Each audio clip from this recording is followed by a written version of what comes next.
Isang nakakagulat na balita ang ikinabigla ng taong bayan ngayong araw. Umano'y nalulong sa ipinagbabawal na gamot si Pangulong Kuting Jr. at balak pa raw nitong isulong ang legalisasyon ng droga sa buong bansa. Ang balitang ito ay kumalat ngayon sa social media at ilang media outlets na agad namang nagdulot ng pangamba sa publiko, lalo na't ang isyu ng droga ay matagal ng problema sa lipunan. Ayon sa mga ulat, may ilang source mula sa loob ng pamahalaan na nagsasabing matagal ng kinahaharap ng Pangulo ang umano'y personal na problema sa droga at isa umano itong dahilan kung bakit isinusulong ang posibleng pag-amyenda sa mga kasalukuyang batas kaugnay sa iligal na droga. Bagamat wala pang konkretong ebidensya na inilalabas, maraming mamamayan ang nananawagan ng masusing imbestigasyon upang linawin ang katotohanan sa likod ng isyung ito. Sa ngayon ay nananatiling tikumang bibig ng Malacanang at wala pang opisyal na pahayag mula sa kampo ni Pangulong Kuting. Gayunpaman, patuloy ang panawagan ng publiko para sa mas transparency at pananagutan mula sa mga lider ng bansa. Kami po ay magbabalik para sa karagdagang detalye at updates dito lamang sa Tunay na Boses ng Masa, kung saan inuuna ang katotohanan.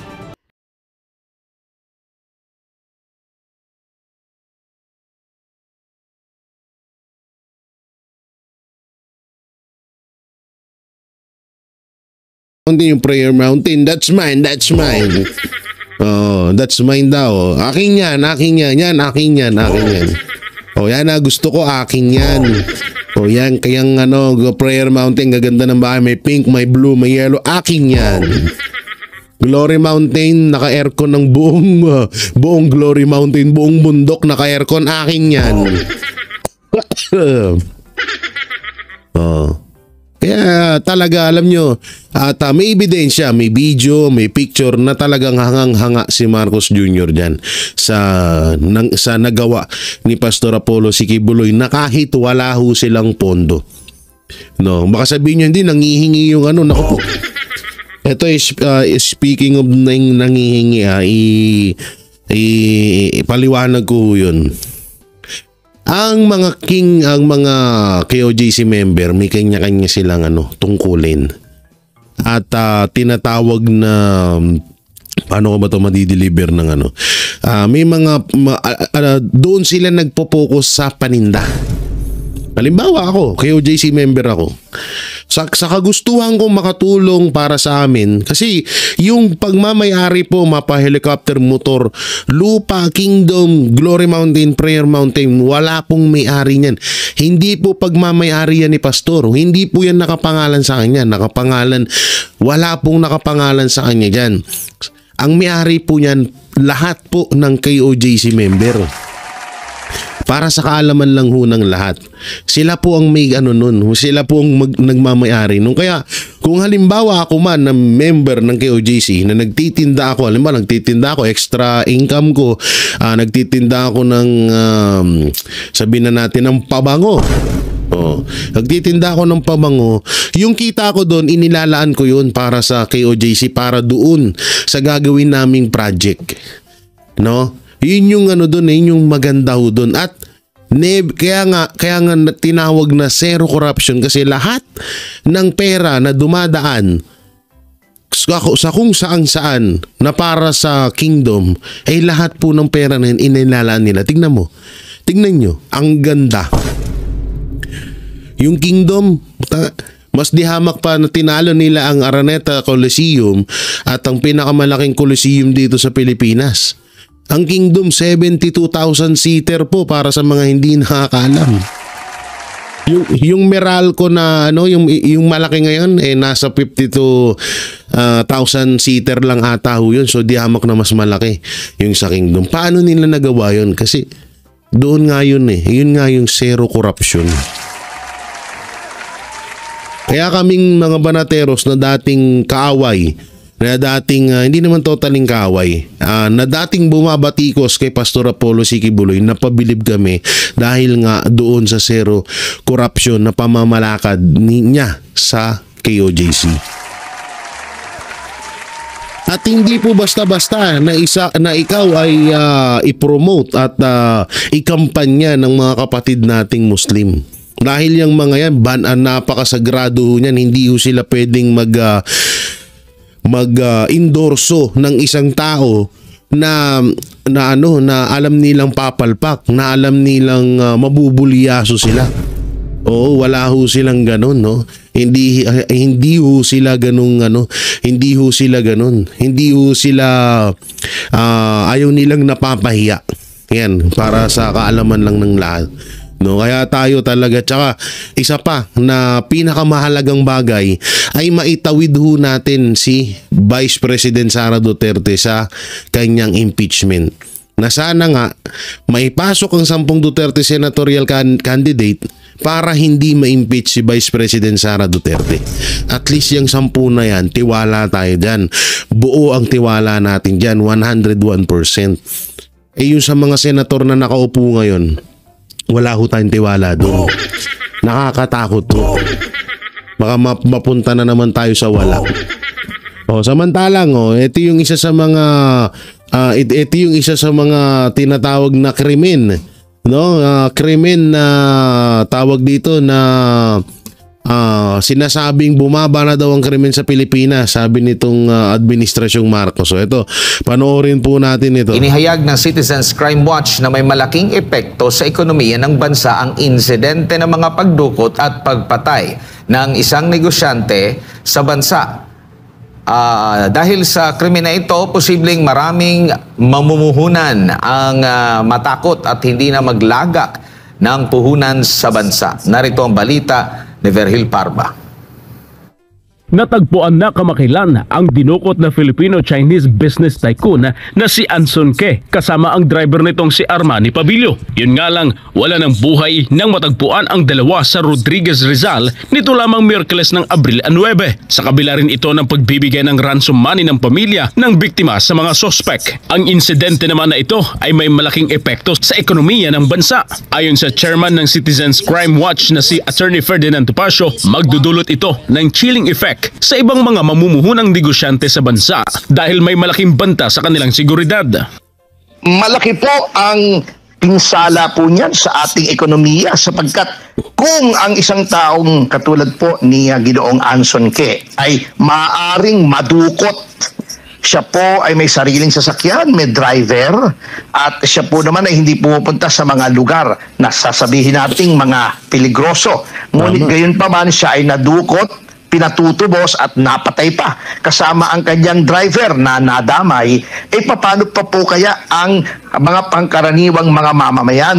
Ang pagtaas-anya ng kriminalidad sa bansa ay masasalamin din sa uri ng pamumuno ng isang lider. Dahil kung ang lider anya ay may paninindigan sa batas, makikita raw ito pati sa mga mismong mamamayan. Hindi, kaya nga yung sinasabi natin, yung mga katulad niyan, yung vlogger na Russian vlogger na nanarantado dito sa Pilipinas, nagtitrip.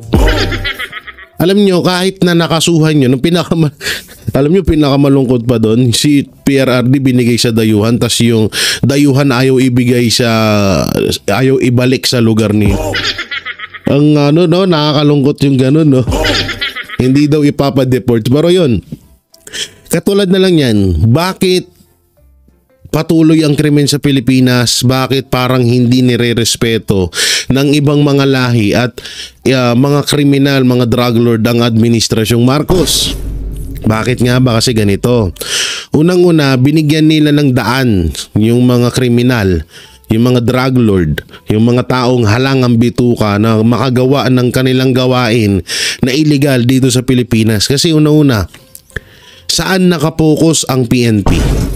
Saan nakapokus ang administrasyon Marcos? Wala, kundi sa mga Duterte. Wala silang ibang achievement. Wala silang build project, hindi nila tinututukan ng droga. 'Di ba? Hindi nila patuloy ang pagmura ng droga at pagdagsa ng droga sa Pilipinas. Asan sila? Asan sila at anong ginagawa nila? Nakatutok lang sila. Ang Congress, ang Senate, asan sila? Ang buong gobyerno, asan sila? Nakatutok lang sila sa mga Duterte. So paano malalaman ng administrasyong Marcos at paano nila masusolusyonan ang pagbaba ng krimen sa Pilipinas kung nakatutok sila sa mga Duterte? Yun.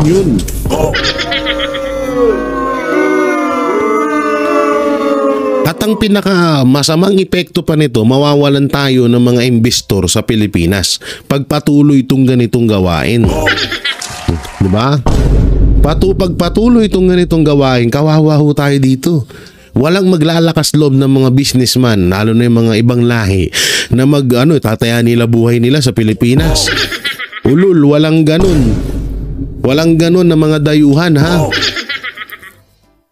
Kaya yan nandito kasi gusto nilang magnegosyo, gusto nilang mag-invest. So walang pinagkaiba yan, mapa-Chinese America man. Kahit naman Amerikano or Chinese, pinapatay ng mga nang-hostage ng mga nangkikidnap So eto, gawain to noon. At eto, talagang napanaginipan ko. Eto na naman sa panaginip. Na may isang grupo noon, wala pa si Pangulong Duterte, gawain na to,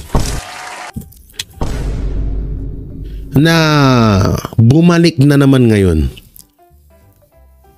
Hindi ako magbibigay ng pangalan, pero kilala ko sila doon sa panaginip ko. Na itong mga taong to, ginagawa na nila talaga. Hostage sila, mangkikidnap sila ng mga mapeperang, mga dayuhan, mga investor. Ipapatubos nila tapos papatayin din nila. Noon pa mang ginagawa na nila to na natigil nung panahon ni Pangulong Duterte. At ngayon, umandar na naman sila. Ganun ho kalupit. Ewan ko po kung sino yung mga yun. Abangan na lang natin sa mga susunod na kabanata. Kaya itong sinasabi na Atty. Topacio, talagang nakakabahala to sa Pilipinas. Kaya tuloy. Alam niyo po ang dahilan niyan kung bakit tumataas po ang kriminalidad sa atin, sapagkat ang leadership po ng kahit anong bansa ay by example. Kapag ang leader po ay mahigpit, matigas, talagang pinatutupad ng batas laban sa mga krimen, susunod po yan, may subliminal effect po yan. Tama. At sa mga mamamayan, katulad na lang na, tama yung sinasabi ni Atty. Topacio, katulad ng pamamalakad ng mga Duterte. Kung ang pamamalakad ngayon ni Marcos ay katulad ng pamamalakad ni Pangulong Duterte, wala at mas mababa pa ang kriminalidad sa Pilipinas. Kaso wala. Yung ginawa nung Russian vlogger na yon, kung sa Pangulong Duterte nangyari, ay paktay yun. Paktay ba yung ginawa niya na bastusin niya yung mga Pilipino dito, ay baka nasampal ni Tatay Digong yun. Baka na baka nasampulan ni Senator Bato yun. Kasi nga, kaya tayo dinadagsa ng krimen, kaya tayo tumataas ang krimen sa Pilipinas dahil hindi nga sila takot sa Administrasyong Marcos. Dahil ang Administrasyong Marcos ay sobrang matatawag nating napakalatoy or tinatawag na napakalamya, napakalambot sa mga kriminal. Masakit pa nga nito, kung sino yung talagang dapat nakakatulong sa bansa, yun yung nagigipit. Yung mga kriminal, ayun, pag-alagala sa gobyerno. Ngayon, ako'y nasa Singapore. At dito po sa Singapore, kahit maiwanan nyo yung kahit anong gamit ninyo, ako po'y nakalaglag ng wallet, di ngayon lang dito. Ibinalik po kagad nung nakakuha, hinabol pa ako. At dito po, kahit alas 2, alas 3 ng madaling araw, maglakad kayo, wala pong gagalaw sa inyo. Kahit kayo babae, kahit kayo mag-isa, kahit kayo bata, wala pong gagalaw dito. Yan po ang ehemplo po ng leadership, ng isang leadership na matibay at malakas. Dagdag pa nito Topacio na ang pamahalaan ay naging perfect example ngayon sa paglabag ng saligang batas, kaya di katakataka na laganap ang krimen kahit saan. Ngayon po, yung mga tao na nagsisilbi sa ating pamahalaan, ay nakikita nyo po kung paano abusuhin, kung paano po ang mga pulis natin. Katulad ni General Torre ay basta na lamang ng sisira na mga private property. Nakita po natin yan dun sa raid sa Kingdom of Jesus Christ. Nakita po natin yung pag-aresto nila ng walang warrant kay dating Pangulong Duterte. Ngayon po, yung mismong hepe ng pulis, gina-justify yung paggamit ng droga. Hindi daw addict kahit gumagamit ng droga. So, lahat po yung mga factors na yan, nagtitrickle down po sa mentalidad ng mga tao. At nakikita po nila na hindi na pala pinapatupad ang batas. It has become a lawless society. Kaugnay nito, hindi rin maiiwasan ni Topacio na maikumpara ang kapanahunan ng dating Pangulong Duterte kung saan Malayo. takot ang mga masasamang loob, maging ang mga gumagamit at nagbebenta ng iligal. Malayong malayo yung administrasyon Marcos ngayon sa administrasyong Duterte. Malayong malayo. Droga. Alam nyo, nung panahon ni Pangulong Duterte, nakita naman po natin, dahil po sa kanilang pananaw ng mga tao na mahigpit po ang pagpapatupad ng batas. Umayos po yung mga mamamayan. Ang daming yung mga simpleng user, di naman yung mga pusher, di naman yung mga drug lord, ang sumurrender at kusang loob nagparehab para lamang sila ay makaiwas sa tinitingnan ng mga consequences sapagkat talagang hinuhuli. At nakikita po natin yung mga tinutugis po talaga. Yung mga big time drug lords, yung mga pusher sa kanilang mga lugar, kahit sila ay mga nasa gobyerno o matataas ang posisyon, hindi po natatakot na sila po ay idemanda. Paalala naman ni Topacio na kung magtutuloy-tuloy ang ganitong insidente ng pagdukot at pagpatay sa mga negosyante, tiyak anyang mawawalan ng mga mamumuhunan na nais magnegosyo sa Pilipinas at hihina ang ekonomiya ng bansa. Para sa Baka sabihin na naman ng dyan, di, pinagtatanggol nyo kasi Chinese. Kiraulo. Kahit na Amerikano yung namatay na yun, talagang ganyan pa rin sasabihin namin. Samantalang mapunta ho tayo dito. Itong video na to na kung saan ay Marcos Jr. ay parang tawag dito, nasiraan na ng bait. Ano ba to? Totoo ba tong may health issue na itong si Marcos Jr.? Wag naman ho sana kasi nakakaawa naman ho yung bansa natin kapag bangag na nga tapos baliw pa yung presidente. Sabi nila yun sabi nila dito panoorin natin tong video na to.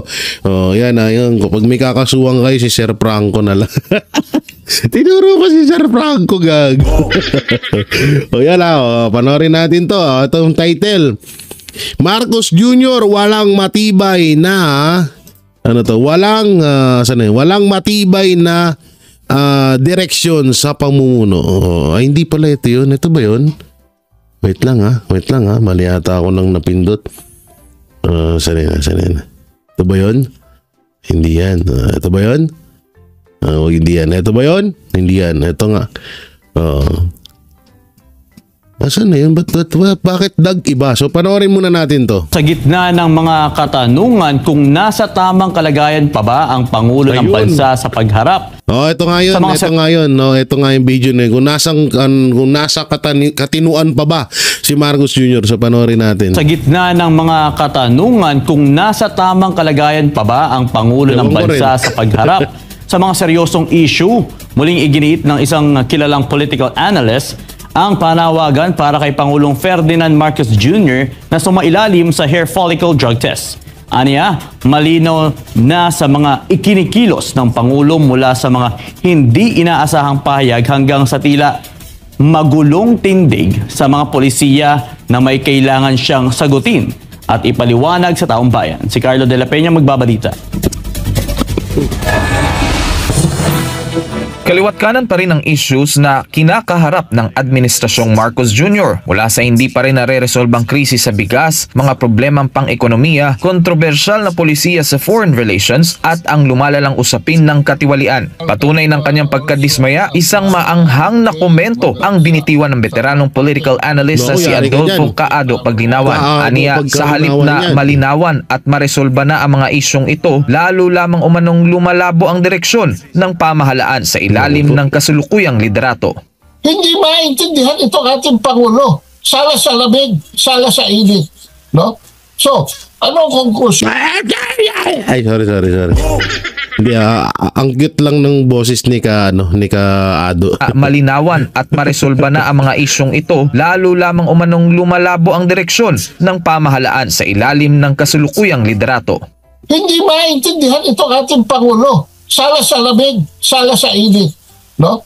So, anong konklusyon na lumalabas sa mga taong bayan?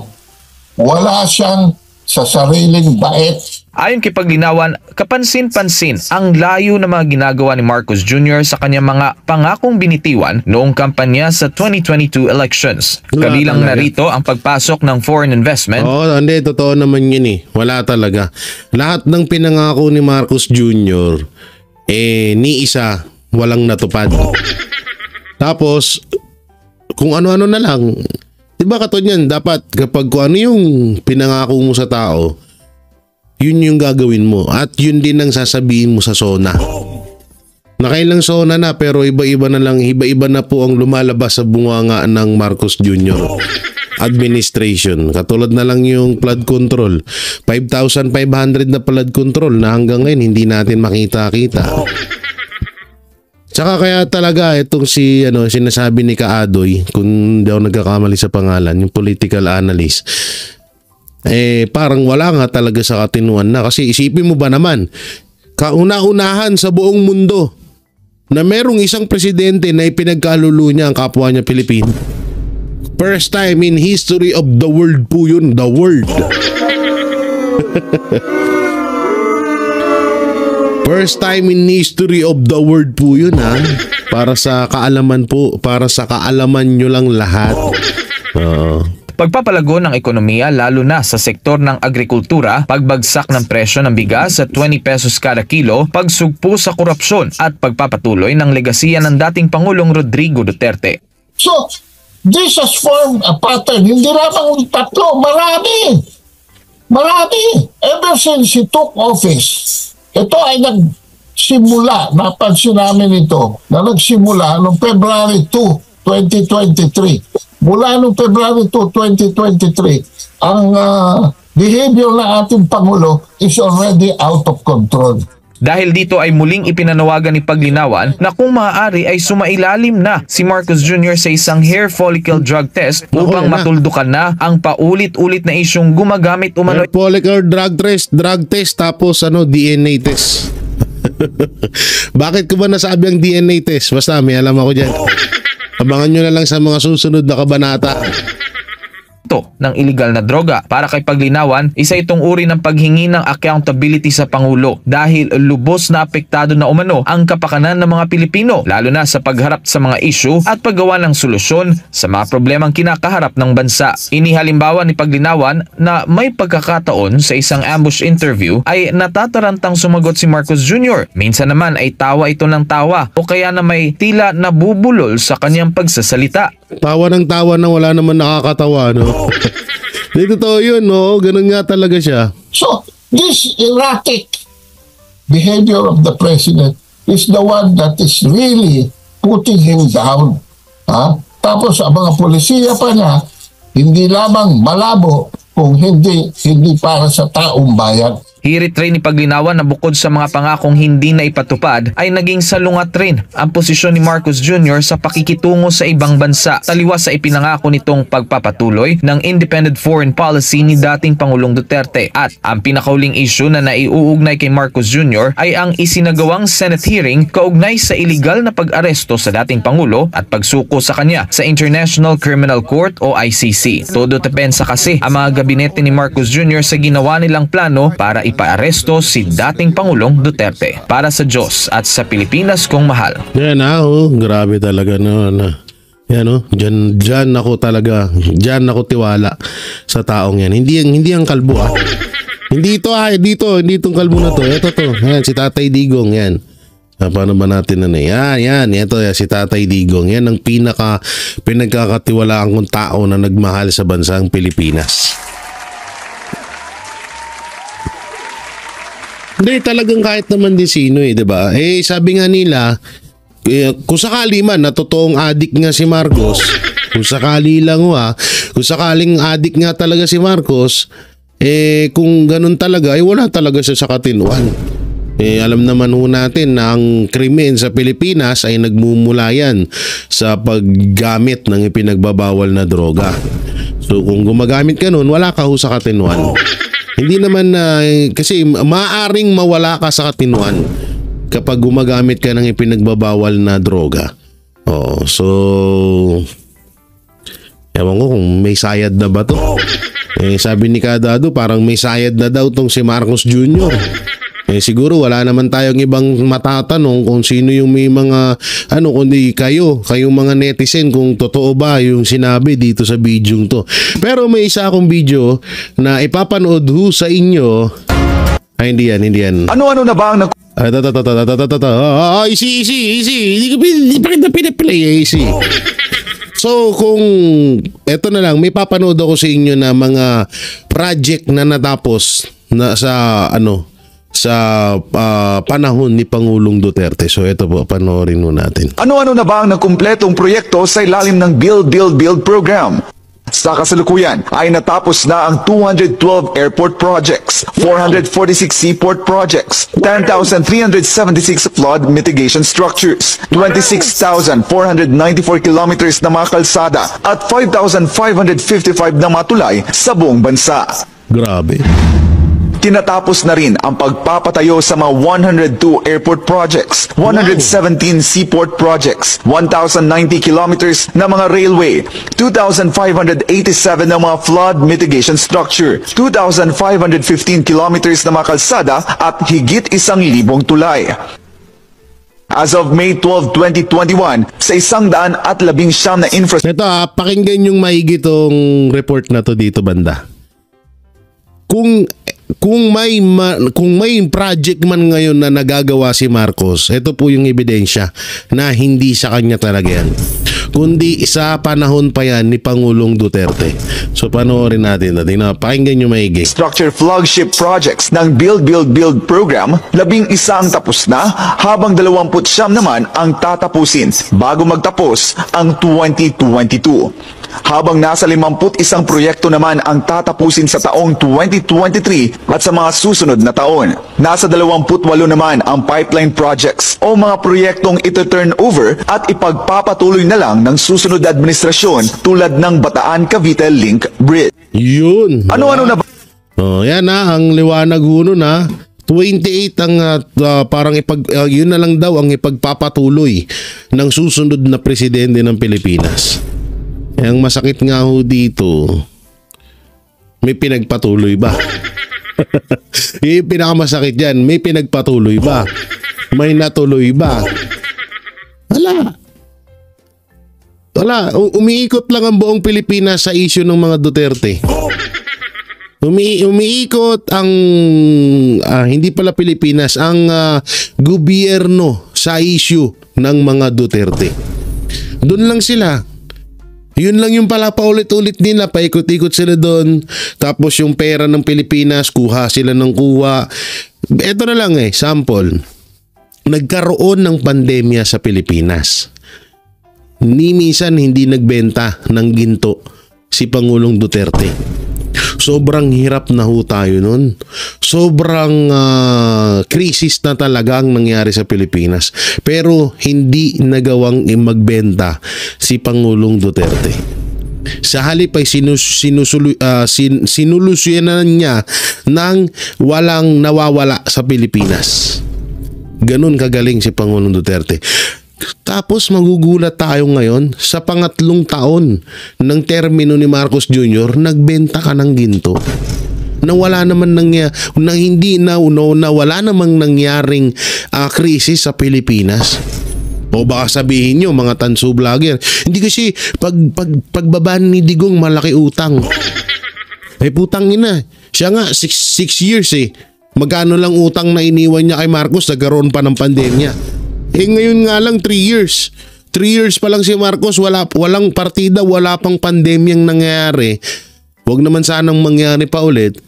Anak ng teteng, magsa 17 trillion na utang ng Pilipinas. Gago ka ba? Kaya huwag nyo kaming paandaran. Tingnan nyo doon na lang sa pagkakataong yun. Sa nangyaring yun.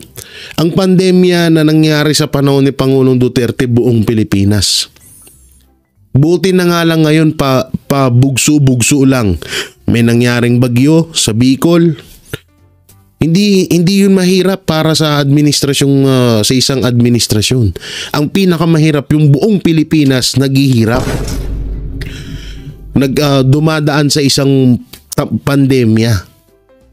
Pero hindi nagawang magbenta ni Pangulong Duterte. Pero bakit si Marcos Jr. nakapagbenta ng gold na wala naman nangyaring pandemya? Doon na lang napakaliwanag ho nun. Hindi ko na siguro kailangan pang i-explain ng mabuti at todo, pero alam ko naman na alam nyo yun. So yun mga banateros, mga kabiyaya, anong makukomento nyo? Si Marcos Jr. nga po ba ay wala na sa katinuan? I-comment nyo lang po dyan sa baba at kung anong masasabi nyo, ibabasahin po natin yan. So yun, hanggang dito na lang yung video ko. Maraming salamat sa patuloy na pagsuporta sa Banateros Brothers SMNI at syempre sa aking YouTube channel. Don't forget to like, share, comment, and subscribe sa ating YouTube channel. Pipindot na lang din yung bell button para lagi kayo updated sa ating mga video araw-araw. Pakidamay na rin po yung super thanks and join button natin niya. Maraming salamat po. Napakalaking tulong po niyan. So ingat po kayo palagi. Magandang balita ang hatid namin sa inyo ngayong araw. Sa pagtatapos ng aming balitaan, nagbigay kami ng mga mahalagang impormasyon. Maraming salamat sa pagtutok at pagsuporta sa aming programa. Huwag kalimutang manatili sa mga susunod na araw para sa mga bagong balita at mga kwento na dapat nating abangan. Mula sa Boses ng Masa, magandang araw Pilipinas!